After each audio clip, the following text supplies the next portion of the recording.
یہ صحابہ کرام کی شان اور مقام اور مرتبہ اور حضرت عمر رضی اللہ عنہ سید عطا اللہ شاہ بخاری رحمت اللہ تعالی علیہ ان سے کسی نے پوچھا شاہ جی آپ سید زادہ ہیں رسول اللہ صلی اللہ علیہ وسلم کے خاندان سے ہیں لیکن ذرا بتائیے عمر اور علی میں فرق کیا تھا؟ سید عطا اللہ شاہ بخاری رحمہ اللہ نے فوراً برجستہ جواب دیا کہا سنو عمر مراد رسول ہے اور علی مرید رسول ہے یہ عمر اور علی میں فرق ہے کیوں؟ رسول اللہ صلی اللہ علیہ وسلم نے دعا مانگی تھی اللہم اعز الاسلام عمر بن خطاب اور عمر بن حشام اے باری تعالی تو عمر بن خطاب یا عمر بن حشام دونوں میں سے ایک کے ذریعے اسلام کو عزت دے رسول اللہ صلی اللہ علیہ وسلم نے دعا مانگی اور رسول اللہ صلی اللہ علیہ وسلم دعا مانگے قبول نہ ہو یہ کیسے ہو سکتا ہے؟ ادھر رسول اللہ صلی اللہ علیہ وسلم نے دعا مانگی ادھر مشرکین مکہ نے اپنی میٹنگ بٹھا لی دار الندوہ میں کفار جمع ہیں اور آخری اٹل فیصلہ کرنے جا رہے کہ آج ہم نے یہ فیصلہ کرنا ہے کوئی شخص ایسا ہمت کرے جو نعوذ باللہ محمد صلی اللہ علیہ وسلم کو قتل کر دے تاکہ یہ روز روز کا فتنہ و فساد ختم ہو جائے اس پر میٹنگ ہو رہی کہ آپ دیکھتے یہ ہیں کہ کون اس بات کی ہمت کرتا ہے جب مشرکین مکہ کفار مکہ میٹنگ کر رہے کفار کا مجمع اسی مجمع میں 27 سال کا کریل نوجوان چوڑا چکلا سینہ چہرے پر جاہو جلال کھڑا ہوا تلوار سے نیام نکالی اور کہا یہ کام میں کروں گا سب کفار نے اسے داد دی اور کہنے لگے ہاں ہاں یہ کام تیرے سوا کوئی نہیں کر سکتا وہ شخص مزید غصے میں آیا جوش اسے آیا تلوار نیام سے نکالی اور پھر آقا صلی اللہ علیہ وسلم کے دربار کی طرف چل پڑا راستے میں ایک صحابی رضی اللہ عنہ ملے دیکھا اس 27 سالہ کریل نوجوان جس کو لوگ عمر کے نام سے جانتے ہیں آج غصے میں ہے تلوار نیام سے نکال رکھی ہے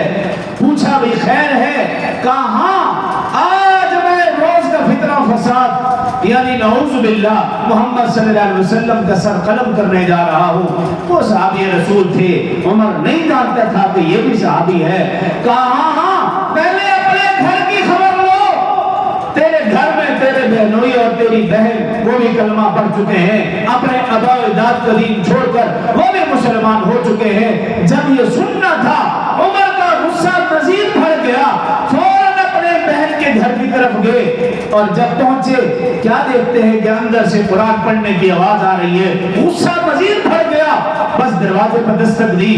آپ کی بہن نے سنا سمجھ گئی کہ یہ جوشیلا اور موسیلا انداز عمر کے سوا کسی اور کا نہیں فوراً حضرت خباب رضی اللہ عنہ جو قرآن پڑھا رہے تھے انہیں چھپا دیا اور حضرت سعید رضی اللہ عنہ جو حضرت عمر کی بہنوئی اور حضرت فاطمہ رضی اللہ عنہ جو حضرت عمر کی بہن ہیں انہوں نے دروازہ کھولا دروازہ کھلنا تھا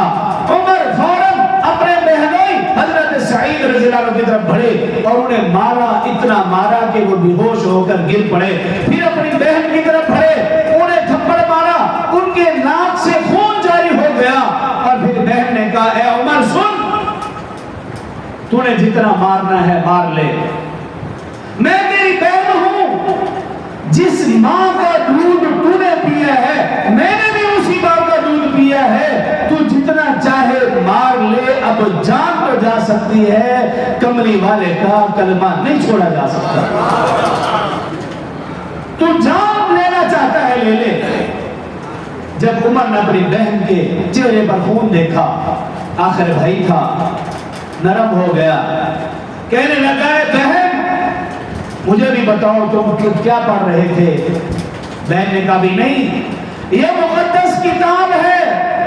پاک ذات کی طرف سے یہ کتاب اتری ہے اور پاک دل پر اتری ہے اس کے لیے پاک ہونا شرط ہے، تو اس کو نہیں پڑھ سکتا جب تک کہ تم اپنے آپ کو پاک نہ کر لے۔ بہن نے پانی کا انتظام کیا، حضرت عمر رضی اللہ عنہ غسل کر رہے، ادھر بہن نے وضو کیا، مصلی بچھایا اور سجدہ ریز ہو گئی، دعا کرنے لگی ہے باری تعالیٰ میں نے اپنے بھائی کے جسم کو پاک کر دیا ہے، تو اس کے دل کو پاک کر۔ حضرت عمر رضی اللہ عنہ باہر تشریف لائے اور کہا کہ بتائیے وہ کیا کلام ہے؟ عمر قرآن نہیں جانتا تھا، بہن قرآن پڑھی تھی، انہوں نے قرآن کو کھولا،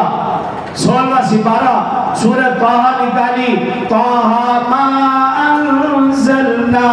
علیک القرآن لتشقی، قرآن کی تلاوت شروع کر دی۔ جب اس آیت مبارکہ پر پہنچی،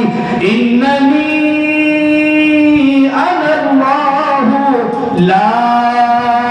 الہ الا انا فاعبدنی واقم الصلاۃ لذکری۔ جب اس آیت مبارکہ پر پہنچی، حضرت عمر فاروق رضی اللہ عنہ اپنے دل پہ ہاتھ رکھتے ہیں اور بہن کو روکتے ہیں، اے میری بہن فاطمہ بس کر دے، اس سے زیادہ میں نے اگر قرآن سنا میرا کلیجہ پھٹ جائے گا۔ اب عمر کا غصہ ختم ہو چکا ہے، وہ ملال والا چہرہ بن چکا ہے، ہاتھ ملتے ہوئے رسول اللہ صلی اللہ علیہ وسلم کے دربار کی طرف جا رہے ہیں۔ صحابہ اکرام رضوان اللہ علیہ مجمعین کی نظر پڑی کہ عمر آ رہا ہے، تلوار اس کے ہاتھ میں ہے، تلوار نے ہم سے نکال رکھی۔ صحابہ اکرام نے فوراً دروازہ بند کیا کہ عمر آ رہا ہے، کہیں یہ نقصان نہ پہنچا دے۔ رسول اللہ صلی اللہ علیہ وسلم نے پوچھا بھئی خیر دروازہ کیوں بند کر رہے ہو؟ کہا عمر آ رہا ہے۔ رسول اللہ صلی اللہ علیہ وسلم نے فرمایا اے میرے صحابہ سنو، عمر آ نہیں رہا، عمر کو لایا جا رہا ہے۔ کسی شاعر نے اپنے انداز میں کہا وہ آیا ہے تو آنے دو، بچھا دو پل کے راہوں پر، وہ آیا ہے تو آنے دو، بچھا دو پل کے راہوں پر، وہ پہلا سا نہیں لگتا کرونا شک نگاہوں پر، وہ پہلا سا نہیں لگتا کرونا شک نگاہوں پر، وہ آیا ہے نہ جانے کو خدا کا انتخاب آیا۔ رسول اللہ صلی اللہ علیہ وسلم نے کہا دروازہ کھول دو۔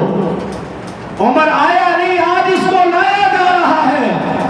عمر رضی اللہ عنہ آقا کے قدموں میں آئے، ہاتھ بڑھایا، رسول اللہ صلی اللہ علیہ وسلم نے کلمہ پڑھایا، اشہد ان لا الہ الا اللہ واشہد ان محمد عبدہ ورسولہ۔ صحابہ کرام نے نعرہ بلند کیا۔ جب نماز کا وقت آیا، رسول اللہ صلی اللہ علیہ وسلم نے بلال سے کہا اے بلال ذرا اذان دو۔ عمر نے پوچھا یا رسول اللہ صلی اللہ علیہ وسلم یہ کیسی اذان، یہ کیسی نماز، یہ کیسی تبلیغ؟ عمر کلمہ پڑھ چکا ہے، عمر اسلام لا چکا ہے، اور عمر کے اسلام لانے کے باوجود اذان چھپ کر ہو، نماز چھپ کر ہو، تبلیغ چھپ کر ہو، یہ کیسے ہو سکتا ہے؟ کسی شاعر نے اپنے انداز میں خوب کہا میرے اسلام لانے سے یہ چھپ کر کیوں عبادت ہو؟ ذرا بلند آواز سے، میرے اسلام لانے سے یہ چھپ کر کیوں عبادت ہو؟ کیوں پڑھیں گے آج کعبہ میں وہ روکے جس کی طاقت ہو؟ اگلے جملے پہ اس طرح سبحان اللہ نہیں چاہیے۔ کیا کہا عمر نے؟ اڑا دوں گا میں سر اس کا جو کفر کا نواب آیا، عمر ابن خطاب آیا، عمر ابن خطاب آیا۔ سیدنا عمر رضی اللہ عنہ ابو کا انداز دیکھیے. عمر رضی اللہ عنہ آگے تلوار ہاتھ میں لی، رسول اللہ صلی اللہ علیہ وسلم پیچھے، ابو بکر پیچھے،